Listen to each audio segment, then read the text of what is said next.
Oh, from 1949 to 1976, the Chinese government at that time divided the people into two classes. One was over another. The peasants and the factory hands were red and superior.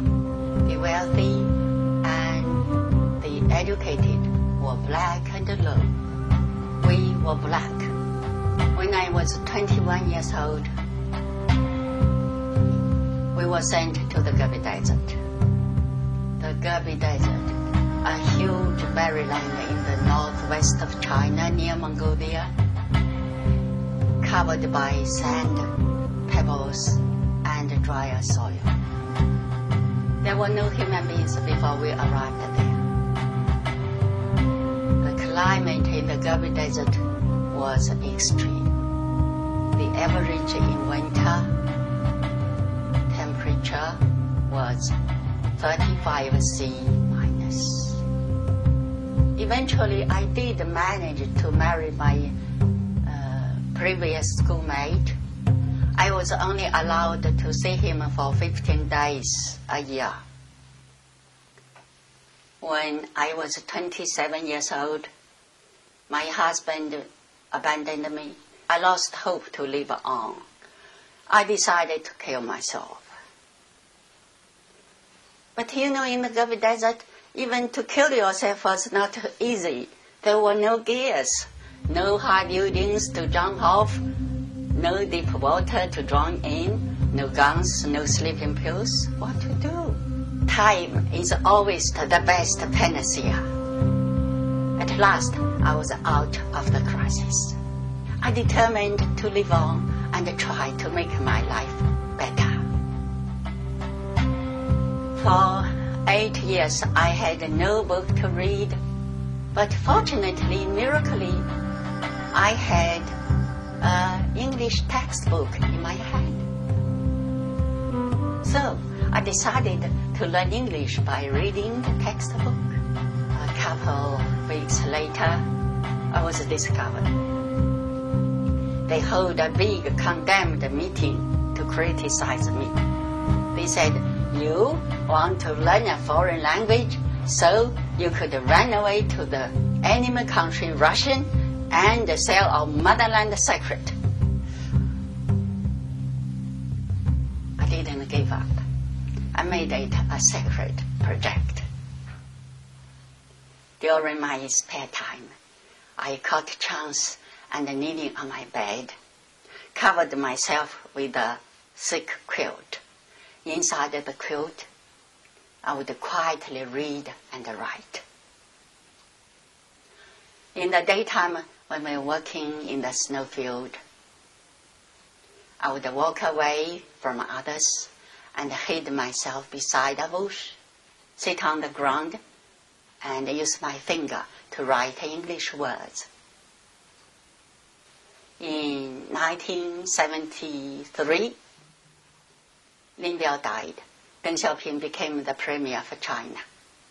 He gave order to open schools in the city after 8 years closing down.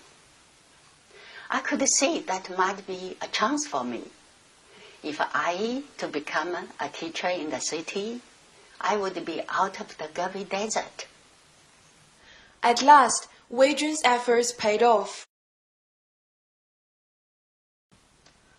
And eventually, Wei Jun got out of the Gobi Desert. Like everything in the world, if you really want something and you work hard on it and you never give up, you get it. Eventually, I became a school English teacher in the city called Urumqi. After break, we find out how Wei Jun ended up in New Zealand. Ready for a change? Great beaches, 7-star hotels, out-of-this-world dining experiences. Plan an exotic holiday to Dubai with Pan World Travels and we'll give you the best deal. Call us on 815-3595 and we'll give you a free quote. St. George Pharmacy, your one-stop shop for all your needs. We have medicines, beauty products, gifts, and much, much more. So come in today and talk to us at St. George Pharmacy on St. George Street in Papatoetoe. See you there. Bruce, her savior from New Zealand, arrived. I remember it was 1985. I was working in my little vegetable patch. Suddenly, I heard somebody call my name in English. I looked up and saw Mr. Wang, my mother's old colleague, and an aged foreigner were walking down the hill. Then Mr. Wang came up to me and introduced me to the foreigner. Wei-Jin, this is Mr. Bruce Renton from New Zealand. I knew nothing about New Zealand at that time, but my textbook did tell me that New Zealanders speak English. So I offered Bruce as much as kindness and hospitality I could. I think Bruce must feel it, because the next year he came back to me again. This year, a surprise came to me. One day, Bruce handed me a short note, and I read it. Dear Wei-Jin, I decided to invite you to New Zealand and practice English for 1 year. She loved the country so much that she wanted to stay. So she started her own business in China and made enough money to send her daughter, An Yang, to New Zealand. I had some money in my hand, so I sent my daughter Anya to New Zealand for study. An Yang studied in New Zealand and after graduating brought her mom to New Zealand.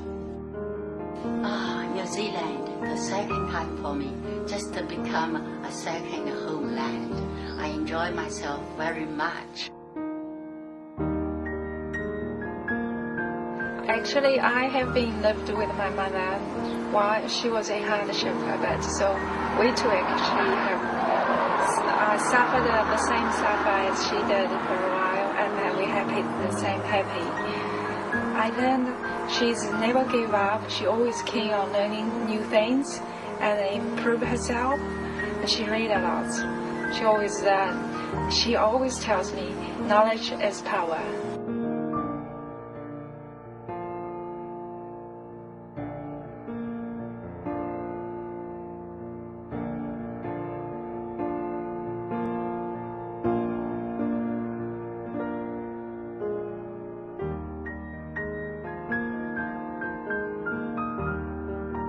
Because my mother have been through so much hardships and her life has been so low, and now she's very happy and she had lived a very happy and healthy life. So I have this confidence that no matter what happens to me, no matter how hard or sometimes how unhappy I am, I know I'll be always happy eventually, because my mother is such a good positive example.